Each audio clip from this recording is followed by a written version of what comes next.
इसका last high था उसका ब्रेकआउट कल के दिन इस स्टॉक ने कर दिया है। यहाँ देखिए ये इसका हाई था और इसका ब्रेकआउट बहुत अच्छे से हो चुका है। फ्रेंड्स आज की इस वीडियो में हम बात करने वाले हैं स्टॉक साई के फेवरेट शेयर कोल इंडिया लिमिटेड की। कोल इंडिया को बहुत पहले से हम कवर करते हुए आ रहे हैं और आशा है कि आपने भी कोल इंडिया का फायदा जरूर उठाया होगा। कोल इंडिया को देखेंगे तो कोल इंडिया ने नया इतिहास रच दिया है। कल के दिन आप देखेंगे तो लगभग 5% की तेजी कोल इंडिया में दिखाई दी है। मतलब 21 रुपया 10 पैसा हर शेयर के ऊपर में इसने जोड़ दिया है। हालांकि आप इसका कल का हाई देखेंगे तो 493 रुपये 90 पैसा देखने को मिलेगा, लेकिन थोड़ी सी प्रॉफिट बुकिंग के बाद 490 रुपये 80 पैसे पे क्लोज हो गया है।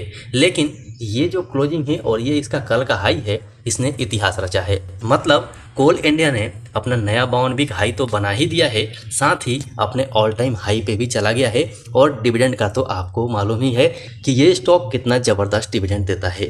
डिविडेंड का बादशाह माना जाता है। लेकिन बात आती है कि अब इस शेयर में हमें क्या करना चाहिए, क्योंकि मेरे पास भी अच्छी खासी होल्डिंग है। पहले भी मैंने आपको कई सारे वीडियोज़ में दिखाया हुआ है, यहाँ तक कि अपनी बाइंग प्राइस भी दिखाई है। मतलब कि 152 रुपया एवरेज करके, पहले 149 का था, अब 152 रुपया एवरेज करके मेरी बाइंग प्राइस है। और इस स्टॉक ने इतना ज़बरदस्त फायदा दिया हुआ है जिसका हिसाब नहीं। चलिए हम बात कर लेते हैं कि आगे इसका कैंडलस्टिक चार्ट पैटर्न क्या कह रहा है, आगे हमें क्या करना चाहिए, कौन से लेवल्स हमारे लिए इंपॉर्टेंट हैं। सो फ्रेंड्स फाइनली कोल इंडिया लिमिटेड का one day candlestick chart pattern आपके सामने में है। और यहाँ भी आप देखेंगे तो हमने एक रेंज इसका मार्क किया हुआ है, जिस रेंज के अंदर में ये मूव कर रहा है। हमारे स्टॉक साई की यही खूबी है कि आपको रेंज के साथ लेवल भी बताता है कि कौन से लेवल पे हमें क्या करना चाहिए और कहाँ क्या नहीं करना चाहिए। आप देखिए इस स्टॉक को आप जाके हमारे वीडियो सेक्शन में देखेंगे ना, तो हमने 148 रुपये के आसपास से इसे कवर करना शुरू किया था। अब 148 रुपये अगर आप देखेंगे तो आपको बहुत ज़्यादा नीचे दिखाई देगा। मतलब आप मान के चलिए कि समथिंग इस जगह के आसपास आपको दिखाई देगा। और वहां से हमने कवर करना शुरू किया। मतलब कि 148 रुपये से हमने शुरू किया था और 493 रुपये तक स्टॉक कल के दिन पहुंच गया। अब चार्ट के हिसाब से आप देखेंगे तो ये अपने ऑल टाइम हाई पे है। मतलब यहाँ से मैं थोड़ा जूम करके आपको दिखाऊं तो यहाँ पर आपको ब्रेकआउट दिखाई देगा, जो कि इसका लास्ट हाई था उसका ब्रेकआउट कल के दिन इस स्टॉक ने कर दिया है। यहाँ देखिए ये इसका हाई था और इसका ब्रेकआउट बहुत अच्छे से हो चुका है। मतलब 488 रुपये का जो लेवल था इसे इसने ब्रेक कर दिया है और इसके ऊपर ही क्लोजिंग दे दी है।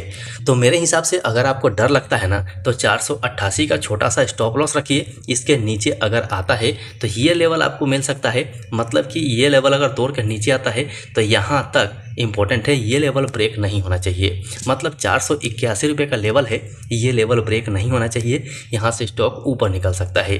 जैसे इसने रेसिस्टेंस ब्रेक किया है तो हो सकता है कि 1-2 दिन यहाँ पर थोड़ा टाइम निकाले और उसके बाद यहाँ से बाहर निकले। ऑलरेडी ये ऑल टाइम हाई पे है, डिविडेंड बहुत अच्छा देता है। तो ऐसे स्टॉक में टेंशन लेने जैसी कोई बात है ही नहीं। तो आराम से अगर आपके पास होल्डिंग है तो होल्डिंग बनाए रहिए। और अगर आप अब एंट्री करना चाहते हैं तो यहाँ पर थोड़ा सा रिटेस्टमेंट का इंतजार कीजिए। रिटेस्टमेंट आ सकती है और वहाँ से अगर प्रॉफिट बुकिंग आती है तो 465 तक भी आ सकता है, लेकिन यहाँ तक आने के चांसेस बहुत कम लग रहे हैं। यहीं से अगर हम इंडिकेटर्स की हेल्प लें तो सबसे पहले आप देखिए 67 का इसका RSI चल रहा है। वॉल्यूम के अंदर भी ब्रेकआउट है और मूविंग एवरेज 20 डेज और 44 डेज दोनों ही बुलिश दिखाई दे रहे हैं। वन डे कैंडलस्टिक पैटर्न मतलब कि शॉर्ट टर्म के हिसाब से भी इसमें अच्छी खासी बुलिशनेस बनी हुई है। अब देख लेते हैं कि वीकली कैंडलस्टिक चार्ट पैटर्न पे हमें क्या दिखता है, वहाँ पर हमें क्या दिखाई दे रहा है, वहाँ से हमें क्या एक्शन लेना चाहिए।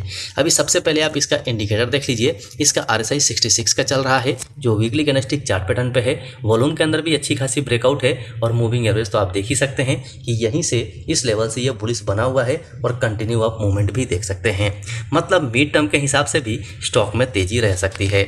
अब बात कर लेते हैं मंथली कैंडलस्टिक चार्ट पैटर्न पे हमें क्या दिखाई देता है। मतलब अगर हम लॉन्ग टर्म के लिए इसमें बने हुए हैं तो लॉन्ग टर्म में हमें क्या दिखाई देता है।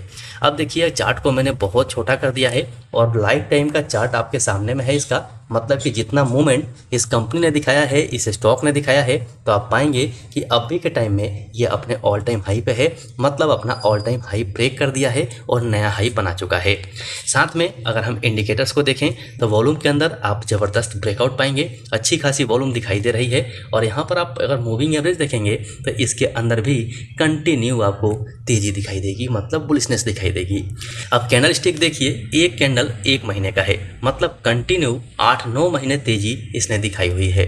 मतलब लॉन्ग टर्म के हिसाब से भी अच्छी खासी इसमें रैली दिखाई दे रही है। तो मेरे हिसाब से अभी भी कोल इंडिया का प्राइस कोई बहुत ज़्यादा नहीं हुआ है। बहुत जल्द ये 800, 900 और 1000 को भी पार कर सकता है। इतनी मजबूत कंपनी को अपने पोर्टफोलियो में रखना कोई बुरी बात नहीं है। लेकिन ध्यान रखिएगा, ये वीडियो केवल आपके एजुकेशन के लिए है। हमारे या किसी और के कहने पर आप किसी भी शेयर को खरीदने और बेचने की गलती मत कीजिएगा। अपना एनालिसिस बहुत ज़रूरी है। जब तक आप खुद एनालाइज नहीं करेंगे तब तक आप एनालाइज करना नहीं सीखेंगे और दूसरे के भरोसे आप पैसा नहीं लगा सकते हैं, क्योंकि आपको अपने ऊपर विश्वास नहीं होगा, आपको लेवल पता नहीं होगा कि कहाँ एंट्री करनी चाहिए और कहाँ से हमें प्रॉफिट बुक करनी चाहिए, तो कोई फ़ायदा नहीं होगा। इसीलिए पहले जानकारी लीजिए, उसके बाद अपने पैसे को इन्वेस्ट कीजिए। फिर से याद दिला देता हूँ, स्टॉक्स आई ऐसे वीडियोस लेके आते रहता है। अभी भी अगर आपने चैनल को सब्सक्राइब नहीं किया है तो कर लीजिए और बेल आइकन को ऑन कर लीजिए। सो अभी के लिए वीडियो में इतना ही, फिर मिलते हैं दूसरे वीडियो में।